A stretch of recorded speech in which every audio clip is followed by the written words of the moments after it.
Hellbender salamanders. The Fort Wayne Children's Zoo is raising 326 of them, but they aren't on exhibit. They're part of the special Hellbender Head Start Conservation Program. In 2014, the zoo was approached by Dr. Williams down at Purdue University. Hellbenders live in the Blue River in southern Indiana. One river is all they're left in. Purdue started out, they did some surveys, they found 100 or less, and they can live to be 30 years old in the wild, and that's what they were finding were big adults, no young.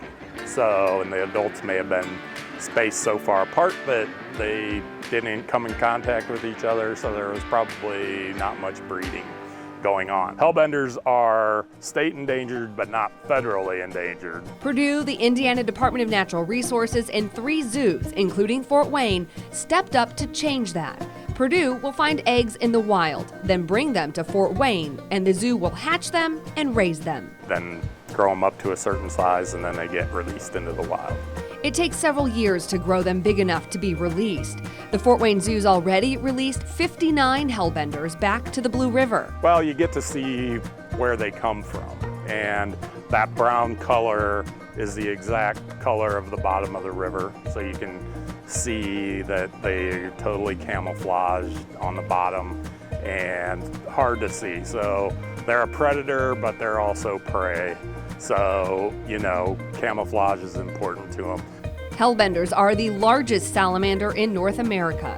They breathe through their skin, and they have these flaps all around them. They're called lateral folds. It's just more skin to help them absorb more oxygen. So, and you can see how flat they are.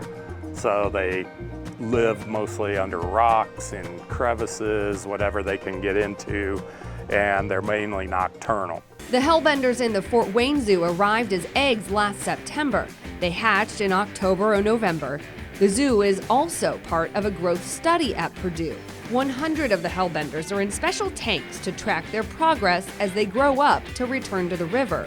Usually it takes around 5 or 6 years, but animal care specialist Dave Messman says it could be sooner in Fort Wayne. The reason that we're doing a growth study here is because we're growing them up in basically 2 years faster than people were growing them up in 4 or 5. So, and the part of the study is, do the animals that grow up in 2 years do as well when they're released as the animals that have grown up in 4 or 5 years?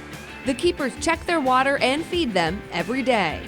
They're called blackworms, and they just look like little night crawlers. They live in water, and then mysis shrimp and krill. And then we also get crayfish in, frozen. Raising them with care to save the species. I like it. They're the only animal in the zoo that we release back to the wild.